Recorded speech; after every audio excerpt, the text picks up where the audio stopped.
Tại còn chỉ lon đó.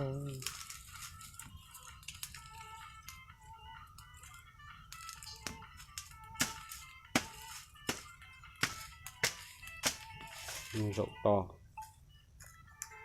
Chỉ có hai con.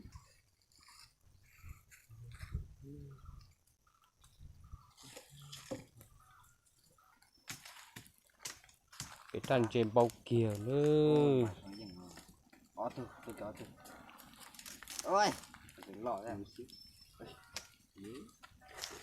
Chứ từ nó chỉ sao là. Ôi, xía tiêu. Chua bạt chảo đấy. Quay. Đấy buồn đi ăn tù. gì hả? Ôi trời ơi thôi. Được rồi. Tôi chạy to cản chúa này. Tệ ơi dơ, tại ưng lưu. Ôi trời ơi, chờ được mở bao. Ôi trời tiêu. Chứ nó già. Mà thiếu nó à. Cho phải tìm món to luôn tiên. Đuôi. Xì cha. Ngọc tư à. Cú hổ. Cú gì? Spa.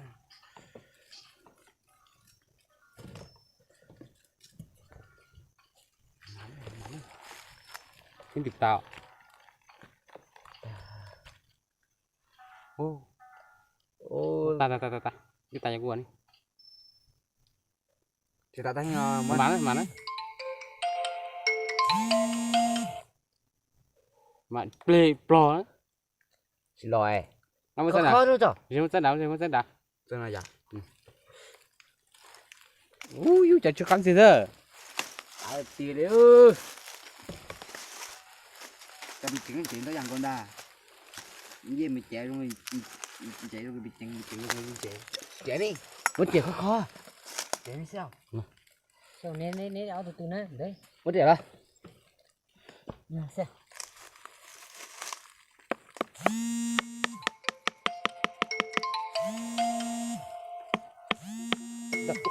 Wow, dù mà chỉ rất từ con hiền rồi. Ôi chà. Chuyện trống à. Tôi nghe tôi có trông ra đi. Trời ơi à. Cho cả cứ.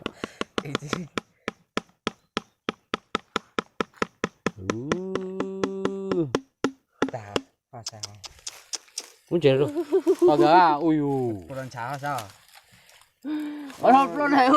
Lu hào. Ô lửa mà. Ô chàng gì mà chơi cho này. Đùa của xì cha đeo. Như tội điển nhỉ quá. Bây giờ Chào có tư lộc hả? Thiếu luôn chứ. Bây giờ ông cái gì bữa. từ có ta thì sư. Ôi chúng chỉ tao đẻ nha. À gì thế mà? Rất rồi. Chỉ tao đẻ. À ơi, là bên ơi. Nó à đấy. Này. Nó tao đẻ. À tiểu. Nó cái tủ sai hổ. Nó cái tủ lột trò. Nó cái đi lột trò. Ôi khá mới thế. Nó còn. Nó đây. Ừ. Mày sẽ nó đây. Nó sẽ đến rồi. À thì tiền. À tiểu. Như chỉ nói cả dụng. Ta đã rồi. Ta đã như ta có. Như ta coi. Muốn nó cho rồi phải đi bỏ pe. Có mẹ nó. Có bé rất của bà à? Giặc ai cực. Học một trò nó rồi. Ôi giời. Nó đi. Bây giờ đi. Bên nó đi. Cái tiền luôn. Luôn. Cái lên nào.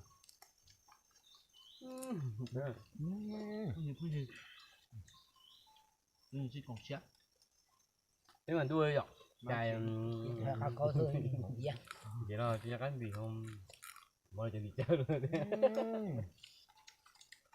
Đi một cái gì cả.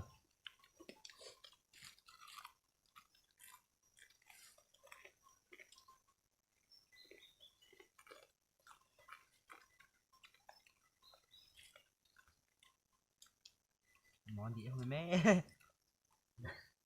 Mình mẹ tôi cái nồi chào đánh non rồi mà non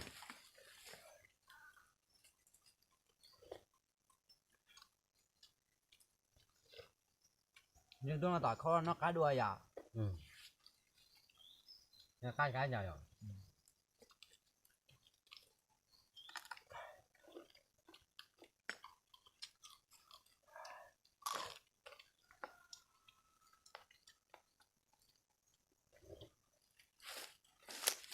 ô nó thì cá đứa đặt thủ chứ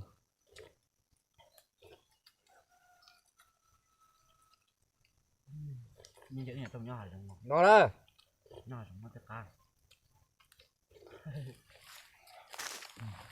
nó sẽ ngon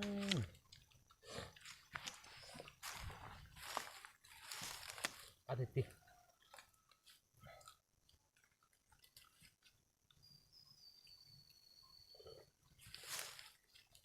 trong nó mà mua đẹp mong mà mua con má rồi mong mua con thợ mong rồi mà mua con má rồi tao nói à mong mua con thợ không biết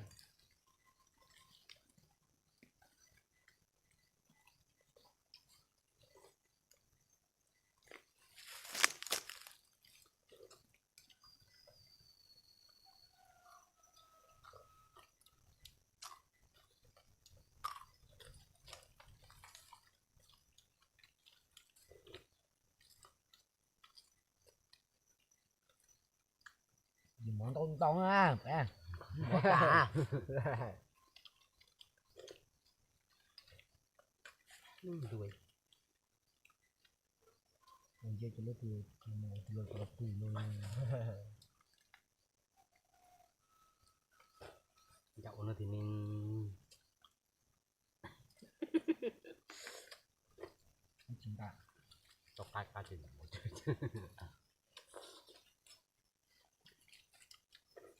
cá chứa cái lúc của cá ấy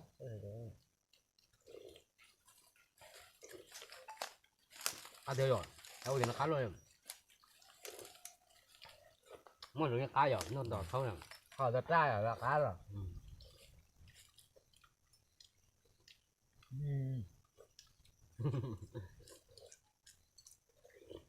bọn con được ơ nó cá kiểu con nướng bọn nó luôn